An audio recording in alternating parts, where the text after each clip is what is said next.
advised. This incident began in the area of 32nd Street and Union Hills Drive at about 3:00 p.m.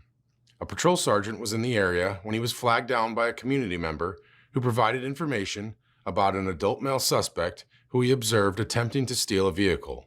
The sergeant spotted and followed the suspect, who ran away from the area.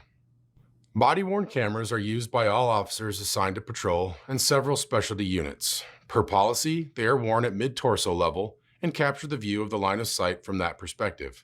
It's important to note that the camera lens is fixed and does not capture everything seen or experienced by the officer.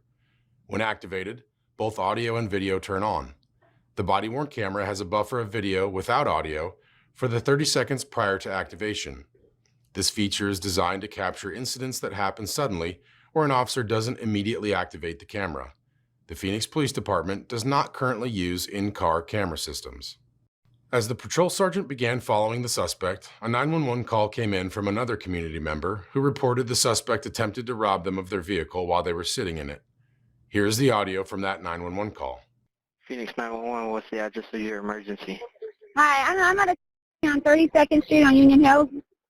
I was at the and I was sitting in the truck with my AC on, and some guy tried to jump in and take off with it. And he was threatening me, and I don't know what he took from my truck. I don't know if he took my phone or what, but How long ago? just like 5 minutes ago. Did he have any weapons? He says he does, but I don't think he does. Here's a portion of the body-worn camera video from the sergeant, who was the first on scene.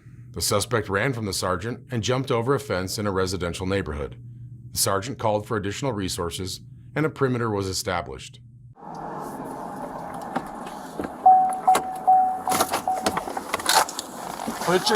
Get down on the ground! 2757. 757. You got an ETA for that officer who said he's held that right there. Did he have need of another officer for the possible suspect? 23 Frank, he's running westbound on Rosemount from 32nd Street. Patrol officers, with the help of police canines, began systematically searching the yards in the area looking for the suspect when the suspect started shooting. This happened a little after 4:00 p.m. Here's a portion of the body-worn camera from a patrol officer who is assisting with the search. All of the gunshots that can be heard at this time are from the suspect.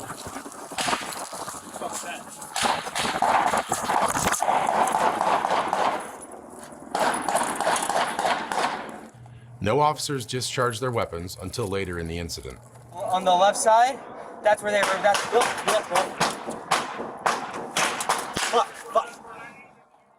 There were multiple officers in the area, and the suspect was firing in different directions around the house. Officers took cover behind vehicles and houses.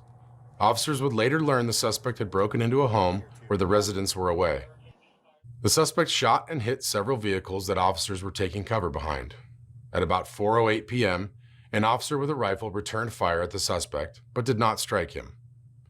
Here's body-worn camera video from the officer returning fire at the suspect. We have two officers that were...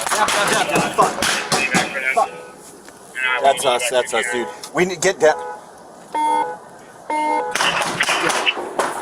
He's elevated. Take it. Where's he at?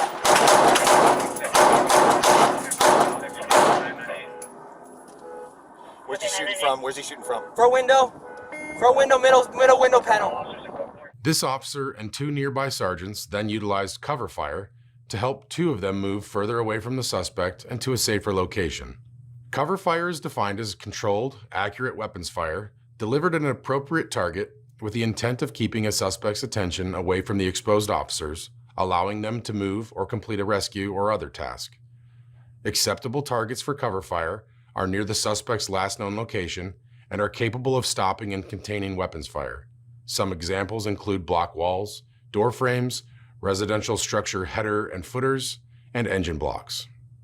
Here's body-worn camera video from the same officer utilizing cover fire to move to safety. We'll put them in the door jam. We got a rifle here, but we're gonna just suppression fire and move west. Where do you want me to put the rounds? you guys will put suppression low, we'll put suppression high. Okay, I'm okay with that. Good with that? Yeah. You get the eye of 34th Street and Rosemont blocked off. There's 512 in the area. Just shoot and move, dude. We're gonna put them in that door jam. On you. Which Ready? door? I'll do top right window, you do left. Top left. You do top left, I do top right. Okay. Ready? Ready? Go. Copy, moving, go.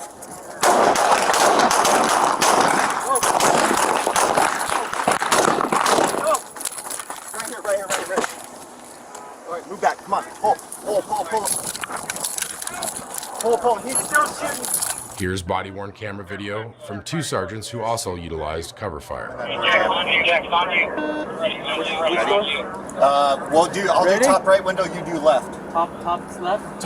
You do top left, I do top right. Okay. Ready? Ready? Go. Copy, moving, go. Copy, moving.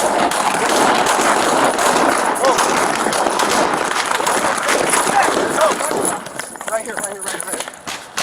All right, move back, pull. Ever heard of a credit card processing fee? Have you ever wondered who actually gets that money? Well, it's people like me. And it could be people like you too. Every time someone swipes their credit card, a portion of that fee goes directly into my Right here. All right, move back, pull. He's still shooting. Patrol officers work to cordon off the area and evacuate nearby residents or have them shelter in place. The Phoenix Police Special Assignments Unit, or SAU, arrived on scene in armored vehicles. They used a PA system to communicate with the suspect in an attempt to negotiate a peaceful surrender. They also utilized less lethal tactics, including tear gas, to avoid an armed confrontation with the suspect and encourage him to come outside. About 3 hours after the shooting began, the suspect exited the house with his hands up. SAU detectives provided a ladder for him to climb down and took him into custody. To the ladder. Yep. Yep. Go for it.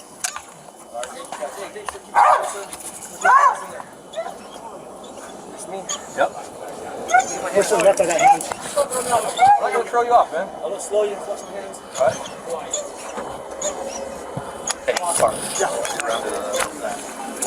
Don't pull me off, okay? I'm not gonna pull you off, man. I don't want to get hurt, man. I'm not gonna pull you off. All right, thank you for giving your work, sir. Thank you, radar. Yeah. If you're I'm just gonna tie you up, okay? Okay. You're good. No, yeah, we're good. The water though, right? We're going to water. We're gonna walk you over. Water. Put the cuffs on right here. Okay. I just put him up for you. I just put him up for you guys. No, I'm not. I submit it. The other hand. I submit it. I know. What you did. You're good. You're good. All right. In custody. On the other side. The suspect was transported to the hospital for minor injuries sustained during the incident. He was released and booked into jail on multiple charges, including 17 counts of aggravated assault against police and residential burglary. Detectives recovered the weapons used by the suspect inside the home. The officer involved in this shooting has been with the department for 4 years and is assigned to the Maryvale Estrella Mountain Precinct. 2 sergeants utilized cover fire during the incident. One has been with the department for 32 years and the other for 13 years. Both are assigned to the Black Mountain Precinct. This incident is the subject of both an internal and a criminal investigation, which will be reviewed by the Maricopa County Attorney's Office.